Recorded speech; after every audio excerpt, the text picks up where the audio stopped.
चलिए जानते हैं आज देश और दुनिया की सिलेक्टेड काम की और महत्वपूर्ण 25 बड़ी खबरों को सिर्फ 10 मिनट में। पर अभी तक आपने इस वीडियो को लाइक नहीं किया है तो लाइक कर दें और इस चैनल को सब्सक्राइब भी कर लीजिए। सिसोदिया की जमानत याचिका पर अब 13 मई को सुनवाई। दिल्ली हाईकोर्ट ने ईडी सीबीआई को जवाब देने के लिए और 4 दिन का समय दिया। जी हां दोस्तों, शराब नीति केस में जेल में बंद दिल्ली के पूर्व डिप्टी सीएम मनीष सिसोदिया की जमानत याचिका पर दिल्ली हाईकोर्ट अब 13 मई को सुनवाई करेगा। ईडी और सीबीआई के वकीलों ने जस्टिस स्वर्णकांता शर्मा से कहा कि हमें जवाब दाखिल करने के लिए 1 हफ्ते का समय चाहिए। जांच एजेंसियों के वकील ने कहा कि हमारे जांच अधिकारी व्यस्त हैं। सुप्रीम कोर्ट में इसी मामले में एक अन्य आरोपी के मामले को भी हम देख रहे हैं, इसलिए हमें जवाब दाखिल करने के लिए 7 दिन का समय दीजिए। वहीं दोस्तों, मनीष सिसोदिया के वकील विवेक जैन ने जांच एजेंसी की मांग का विरोध किया। उन्होंने कहा कि एजेंसी 1.5 साल से अधिक समय से इसकी जांच कर रही है। सुप्रीम कोर्ट के सामने उन्होंने कहा कि हम 6 महीने के अंदर ट्रायल खत्म कर देंगे। ट्रायल कोर्ट के समक्ष जमानत याचिका को कई बार स्थगित भी किया गया था। चलिए दोस्तों, जान लेते हैं अगली खबर। दिल्ली में आरएमएल अस्पताल के 2 डॉक्टर समेत 9 लोग हुए गिरफ्तार। मरीजों से रिश्वत लेने के आरोप के बाद सीबीआई का एक्शन। जी हां दोस्तों, सीबीआई ने बड़ी कार्यवाही करते हुए दिल्ली के आरएमएल अस्पताल में रैकेट का भाड़ाफोड़ किया है। दरअसल दोस्तों, सीबीआई ने अस्पताल के 2 डॉक्टरों समेत 9 लोगों को गिरफ्तार किया। इन पर आरोप है कि ये लोग मरीजों से इलाज के नाम पर रिश्वत वसूल रहे थे। गिरफ्तार किए गए लोगों में मेडिकल उपकरणों की आपूर्ति करने वाले भी शामिल हैं। ये लोग पूरा रैकेट चलाकर अस्पताल आने वाले मरीजों से इलाज के नाम पर मोटी रकम वसूल रहे थे। सीबीआई ने करप्शन मामले में आरएमएल अस्पताल के 2 डॉक्टर समेत इनमें से एक प्रोफेसर और एक असिस्टेंट प्रोफेसर शामिल है। इन पर गरीब मरीजों से इलाज के नाम पर पैसे लेने और मेडिकल इक्विपमेंट सप्लाई करवाने के नाम पर डीलर्स से मोटा पैसा लेने का आरोप है। सीबीआई ने डॉक्टर्स और मेडिकल इक्विपमेंट से जुड़े डीलर्स के 15 ठिकानों पर छापेमारी की। सीबीआई ने अपनी एफआईआर में कुल 16 आरोपियों का जिक्र किया है। चलिए दोस्तों, जान लेते हैं इसके बाद अगली खबर। गूगल वॉलेट ऐप भारत में हुआ launch. Debit card, credit card, event ticket और पास सहित अन्य चीजों को डिजिटली स्टोर कर सकते हैं यूजर्स। जी हां दोस्तों, टेक कंपनी गूगल ने भारत में एंड्रॉइड यूजर्स के लिए 8 मई को प्राइवेट डिजिटल वॉलेट लॉन्च कर दिया। इस ऐप में users debit card, credit card, royalty card, gift card, event ticket और पास सहित अन्य चीजों को स्टोर करके इस्तेमाल कर सकते हैं। दरअसल दोस्तों, ये ऐप गूगल पे ऐप से अलग है, जो पैसे और फाइनेंस को मैनेज करने में मदद करता है। भारतीय मार्केट में अपनी उपस्थिति बढ़ाने के लिए गूगल ने 20 से अधिक ब्रांड्स के साथ पार्टनरशिप की है, जिनमें पीवीआर और INOX, air India, Indigo, Flipkart, pine labs, Kochi metro और अभी बस सहित अन्य बिजनेस शामिल हैं। गूगल वॉलेट में users e commerce website Flipkart पर मिलने वाले सुपर कॉइन, सुपर स्टॉप और अन्य ब्रांड के गिफ्ट कार्ड स्टोर कर सकते हैं।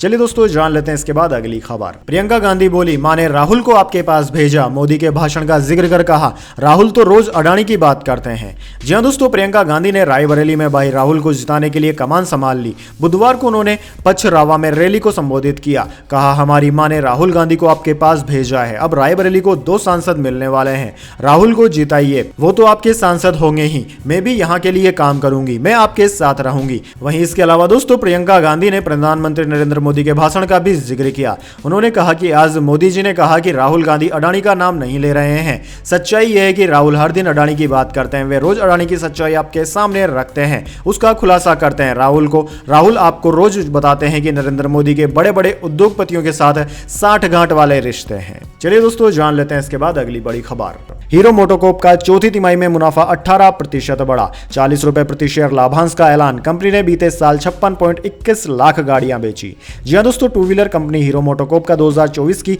चौथी तिमाही में मुनाफा सालाना आधार पर 18% बढ़कर 1016.05 करोड़ रुपए हो गया। एक साल पहले की समान तिमाही में कंपनी ने 858.93 करोड़ रुपए का स्टैंड अलोन नेट प्रॉफिट दर्ज किया था। कंपनी ने वित्त वर्ष 2024 के लिए 40 रुपए के फाइनल डिविडेंड यानी कि लाभांश का भी ऐलान किया है। कंपनियां अपने शेयरधारकों को मुनाफे का कुछ हिस्सा देती है, उसे डिविडेंड कहते हैं। दोस्तों, रिजल्ट के बाद कंपनी का शेयर करीब 4% बढ़कर 4600 रुपए के पार निकल गया है।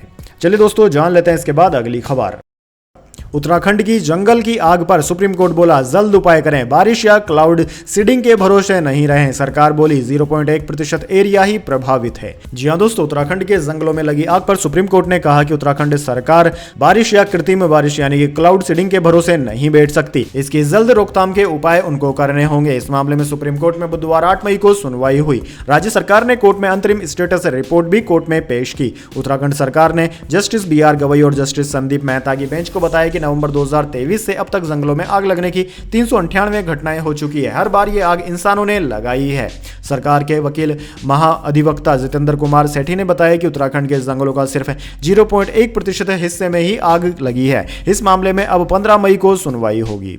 चलिए दोस्तों, जान लेते हैं इसके बाद अगली बड़ी खबर। नीरव मोदी की जमानत याचिका 5वीं बार हुई खारिज। लंदन की कोर्ट ने कहा बेल मिली तो वह जांच और गवाहों को प्रभावित कर सकता है। जी हां दोस्तों, पीएनबी घोटाला मामले में मुख्य आरोपी भगोड़े नीरव मोदी की और जमानत याचिका खारिज कर दी गई है। उसने 16 अप्रैल 2024 को लंदन की वेस्टमिंस्टर मजिस्ट्रेट कोर्ट में 5 बार याचिका लगाई थी। नीरव पिछले 5 साल से जेल में है। लंबी कैद का हवाला देते हुए ही उसने 5वीं बार याचिका दायर की थी। उसकी पिछली याचिका 3.5 साल पहले खारिज कर दी गई थी। सुनवाई के दौरान डिस्ट्रिक्ट जज जॉन जानी ने कहा कि जमानत के खिलाफ पर्याप्त आधार हैं। उसे बेल मिली तो वह जांच और गवाहों को प्रभावित कर सकता है। चलिए दोस्तों, जान लेते हैं इसके बाद अगली खबर। कर्नाटक स्कैंडल। एचडी रेवन्ना 14 मई तक रिमांड पर। डिप्टी सीएम शिवकुमार बोले कुमार स्वामी ने अपने भतीजे प्रज्वल के वीडियो सर्कुलेट कराए।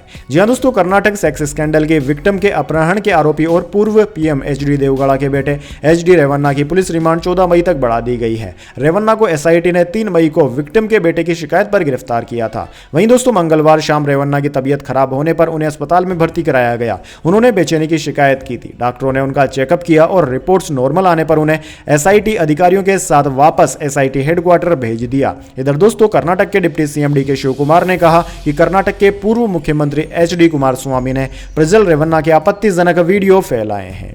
चलिए दोस्तों, जान लेते हैं इसके बाद अगली बड़ी खबर। भारतीय क्रिकेट का ये स्टार तोड़ेगा मेरे 400 रन का रिकॉर्ड। ब्रायन लारा ने कर दी बड़ी भविष्यवाणी। जी हां दोस्तों, यशस्वी जायसवाल का टेस्ट करियर सिर्फ 9 मैच का है, लेकिन महान बल्लेबाज ब्रायन लारा को लगता है कि अगर कोई है जो उनके रिकॉर्ड यानी कि नाबाद 400 रन सहित उनकी उपलब्धियों के करीब पहुंच सकता है तो वह भारत का यह 22 वर्षीय बाएं हाथ का बल्लेबाज है। ब्रायन लारा ने जायसवाल की अत्यधिक प्रशंसा अचानक नहीं की। बाएं हाथ के यह दोनों बल्लेबाज एक विशेष संबंध साझा करते हैं। उन्होंने पिछले साल आईपीएल के दौरान सुबह 4 बजे की बातचीत के बाद काफी समय साथ बिताया था। तब लारा सनराइजर हैदराबाद को कोचिंग दे रहे थे और युवा सलामी बल्लेबाज जायसवाल राजस्थान रॉयल्स के साथ थे। चलिए दोस्तों, जान लेते हैं इसके बाद अगली खबर। पुंछ आतंकी हमले के 3 संदिग्धों की तस्वीर आई सामने। इनमें पाकिस्तान का पूर्व कमांडो और लश्कर कमांडर शामिल। कुलगाम में फिर एनकाउंटर शुरू। जी हां दोस्तों, जम्मू कश्मीर के पुंछ में 4 मई को वायुसेना के काफिले पर हुए आतंकी हमले में शामिल 3 संदिग्धों के नाम और उनकी तस्वीर सामने आ गई है। इन आतंकवादियों में से एक पाकिस्तानी सेना का पूर्व कमांडो इलियास उर्फ फौजी है, दूसरा लश्कर का कमांडो अब्बू हमजा और तीसरा पाकिस्तानी आतंकी हदून है। इस हमले में वायुसेना का एक जवान शहीद हो गया था और 4 घायल हो गए थे। दोस्तों, सेना ने पहले हमले में शामिल आतंकवादियों के स्केच जारी किए थे। इसके साथ ही उन पर 20 लाख के इनाम का ऐलान भी किया गया था। हमले के सिलसिले में पूछताछ के लिए करीब 20 लोगों को हिरासत में लिया गया है। बुधवार को लगातार 5वें दिन सुरक्षा बलों का तलाशी अभियान जारी है। इसी बीच उनकी तस्वीरें भी मिली है। चलिए दोस्तों, जान लेते हैं इसके बाद अगली बड़ी खबर। महाराष्ट्र के मतदान केंद्र में ईवीएम की पूजा। महिला आयोग की प्रमुख और 7 अन्य पर मुकदमा दर्ज हुआ। जी हां दोस्तों, बारामती लोकसभा क्षेत्र से खंडक वासुला खंड में एक मतदान केंद्र के अंदर इलेक्ट्रॉनिक वोटिंग मशीन यानी कि ईवीएम की कथित तौर पर पूजा करने के लिए महाराष्ट्र महिला आयोग की अध्यक्ष रूपाली चाकणकर और 7 अन्य लोगों के खिलाफ मुकदमा दर्ज किया गया है। चाकणकर राष्ट्रवादी कांग्रेस पार्टी से ताल्लुक रखती है। पुलिस के एक अधिकारी ने बताया कि चाकणकर और अन्य लोगों ने मंगलवार सुबह सिंहगढ़ रोड इलाके में स्थित मतदान केंद्र के अधिकारी के आदेशों की अवहेलना की, अंदर गए और ईवीएम की पूजा की। इसके बाद उनके खिलाफ शिकायत दर्ज कर ली गई है। चलिए दोस्तों, जान लेते हैं इसके बाद अगली खबर। बैंक ऑफ बड़ौदा को आरबीआई ने दी बड़ी राहत। बीओबी वर्ल्ड के जरिए अब जोड़ सकेगी नए ग्राहक। जी हां दोस्तों, बैंक ऑफ बड़ौदा को बैंकिंग सेक्टर के रेगुलेटर भारतीय रिजर्व बैंक आरबीआई ने बड़ी राहत दी है। दरअसल दोस्तों, आरबीआई ने बैंक ऑफ बड़ौदा के बीओबी वर्ल्ड पर लगी बंदिशों को तत्काल प्रभाव से हटाने का ऐलान कर दिया। Bank of Baroda BOB world app के जरिए तय गाइडलाइंस और नियमों के तहत अब नए कस्टमर से जोड़ सकेंगी। दरअसल दोस्तों, बैंक ऑफ बड़ौदा ने रेगुलेटरी फाइलिंग में स्टॉक एक्सचेंजों को भारतीय रिजर्व बैंक के फैसले की जानकारी दी है। बैंक ने एक्सचेंजों को बताया कि भारतीय रिजर्व बैंक 9 मई 2024 को पत्र के जरिए यह सूचित कर रही है कि बीओबी वर्ल्ड ऐप पर जो रोक लगी थी उसे तत्काल प्रभाव से हटाया जाता है। बैंक अब बीओबी वर्ल्ड के जरिए नियमों और गाइडलाइन के तहत नए ग्राहकों को जोड़ने के लिए स्वतंत्र है।